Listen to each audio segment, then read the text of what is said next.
So hello guys, आपने तो एक था टाइगर मूवी देखी होगी और इस मूवी का सलमान खान के भी रोल देखे होंगे, जिनमें उन्होंने दोस्तों रॉ का रोल किया है, जो कि रिसर्च एनालिसिस विंग, जो कि दोस्तों भारतीय एजेंट का रोल प्ले किया था, जिसे दोस्तों कोई लोग रियल स्टोरी मानते हैं। लेकिन दोस्तों अनफॉर्चुनेटली रियल स्टोरी नहीं है। पर आज मैं आपको दोस्तों एक सच्ची कहानी बताऊंगा, जिसे सुनकर आप दोस्तों भारतीय खुफिया एजेंसी रॉ के इस ब्लैक टाइगर को सैल्यूट जरूर करेंगे आप। ये कहानी है दोस्तों रविंद्र कौशिक की, जिसे दोस्तों ब्लैक टाइगर नाम से जाना जाता है। दोस्तों रविंद्र जी के जन्म राजस्थान के श्री गंगानगर में 11 अप्रैल 1952 को हुआ था। उनका बचपन दोस्तों गंगानगर में ही बीता है। अंग्रेजों को भारत से आजादी मिले ज्यादा वक्त भी नहीं हुआ था दोस्तों। और बचपन में रविंद्र जी को दोस्तों स्टेप परफॉर्मेंस में भगत सिंह और चंद्रशेखर आजाद जी ऐसे लोगों का रोल प्ले करना बहुत पसंद था। देश के लिए कुछ करने का जज्बात तो कूट कूट कर भरा था, लेकिन करने के लिए कुछ नहीं था दोस्तों, इसलिए वो थिएटर कलाकार बन गए। दोस्तों रविंद्र जी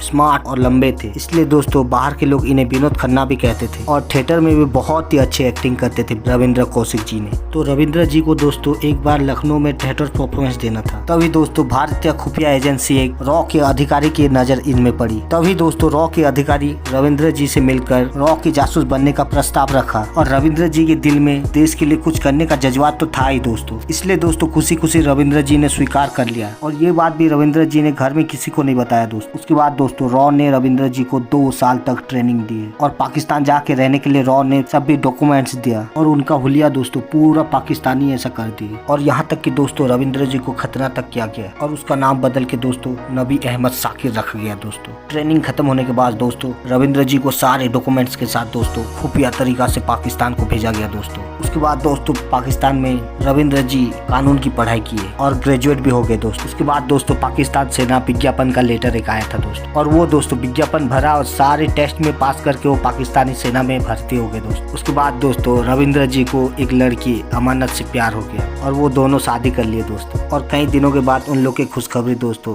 उनका एक बेटा भी हो गया। और रविंद्र जी ने दोस्तों अपने घर भारत में ये कहा था कि दोस्तों वो दुबई में काम करते हैं। और शादी करने के बाद दोस्तों एक बार भारत भी आए थे रविंद्र जी ने। तभी दोस्तों उनको पाकिस्तान जाके सेना में प्रमोशन भी मिल गया और रविंद्र जी ने मेजर की रेंज तक पहुंच गए दोस्तों। रविंद्र जी ने 1979 से लेकर 1983 तक टॉप सीक्रेट इंफॉर्मेशन भारत सरकार तक पहुंचाई दोस्तों। और रविंद्र जी के कामयाबी से खुश होकर रॉ के अधिकारियों ने ब्लैक टाइगर के नाम से संबोधित किया रविंद्र जी को। 1983 के साल में टाइगर को ग्रहण लग चुका था, तो उस साल दोस्तों रविंद्र जी से मिलने के लिए और टॉप इंफॉर्मेशन लेने के लिए रॉ ने भारत से पाकिस्तान के लिए एक एजेंट भेज रहे थे, जबकि दोस्तों रविंद्र जी ने मना कर रहे थे रॉ अधिकारियों को कि मत भेजो बोल के। जबकि दोस्तों रविंद्र जी की बात कोई भी अधिकारी न माने और एक एजेंट भेज दिए। तभी वो एजेंट दोस्तों पाकिस्तान के ISI से पकड़ा गया। लंबी यातना और लंबी पूछताछ के बाद दोस्तों उसने रविंद्र जो कि ब्लैक टाइगर के बारे में सब उगल दिया। तभी रविंद्र जी ने पाकिस्तान के जेल में फंस गए। और दोस्तों रविंद्र जी ने भारत आने के लिए भारत सरकार से मदद भी मांगा था, लेकिन भारत सरकार ने दोस्तों कोई भी दिलचस्पी नहीं दिखाई और साफ मना कर दिया। और उस समय इंदिरा गांधी की सरकार थी दोस्तों, और साफ मना कर दिया था इंदिरा गांधी ने। पाकिस्तान से लगा हुआ जासूसी आरोप बेबुनियाद है और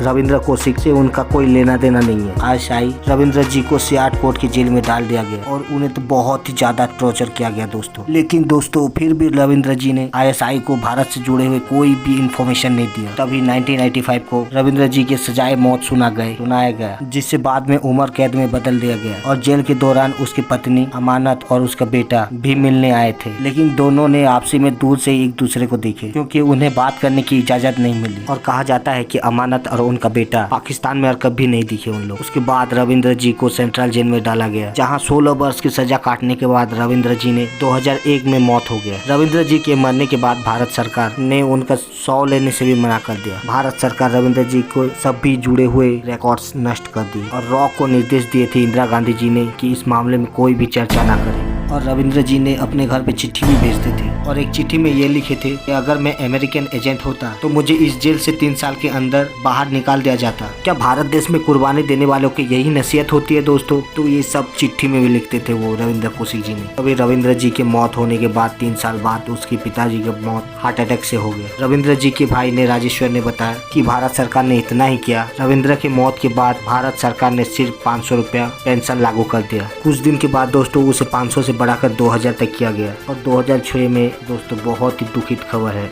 उसकी मां की मृत्यु हो गया। तभी रविंद्र जी की पेंशन भी बंद कर दिया गया। दोस्तों राजेश्वर ने बोला अपने देश के लिए दूसरे देश में जाकर जासूसी काम करना आसान नहीं है। एक तरफ उनकी गर्दन पे मौत की तलवार लटकती रहती है और दूसरी तरफ वो देश के लिए काम करते वक्त वो पकड़ा जाए और अपने ही देश की सरकार पल्ला झाड़े और किसी तरह का भी सहायता ना दे। यहाँ तक कि दोस्तों अपनी मौत के बाद भी रविंद्र कौशिक जी ने उन्हें वतन की मिट्टी भी नसीब ना हुई। तो यही रहा दोस्तों रविंद्र कौशिक जी की रियल स्टोरी। दोस्त हमारे लिए ये मानवाधिकार के अंदर ये दवाइयाँ पहुँच तो पाई, लेकिन मेरे भाई को नहीं मिली। और ऐसे ही एक दिन मेरे भाई का पत्र फोन आया कि आज अपना भाई इस दुनिया में नहीं रहा। ये किसी रियल लाइफ हीरो से बढ़कर है ये रविंद्र कौशिक जी ने, जो कि है उसका नाम कोड वर्ड है ब्लैक टाइगर। दोस्तों ये अपने देश के लिए पूरा कुर्बान कर दिया। अगर दोस्तों उस टाइम नरेंद्र मोदी जी ने प्राइम मिनिस्टर हुए रहते तो ये दिन देखना पड़े रहता क्या रविंद्र कौशिक जी को? यस या नो आप मेरे कमेंट बॉक्स में दे सकते हो आंसर। ओके दोस्तों, अगर मेरे वीडियो आपको अच्छा लगा तो लाइक और सब्सक्राइब कर देना और जाते वक्त बेल आइकन को दबाना मत भूलना। Thank you for watching my video.